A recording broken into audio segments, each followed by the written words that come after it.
So, what's up mga kaibigan? Mga kaibigan, Ginabi na tayo mga ginabi kaibigan tayo sa sobrang dahil sa lakas ng ulan mga kaibigan. So, tignan nyo naman, basang-basa ako mga kaibigan.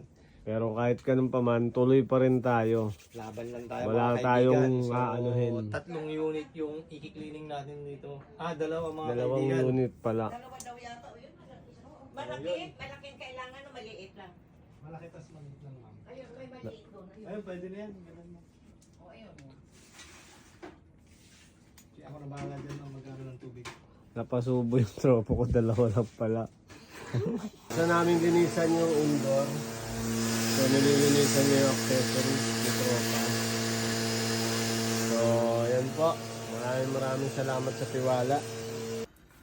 So nandito naman kami ngayon sa outdoor mga tol. So lilinisan natin tong outdoor. Samsung pa rin na outdoor. Bugahan natin. So ito naman yung pangalawa natin, TCL. So sobrang dumi na rin. Kitang-kita naman yung louver. So pangalawa to TCL. Dito rin sa isang customer. Cleaning service.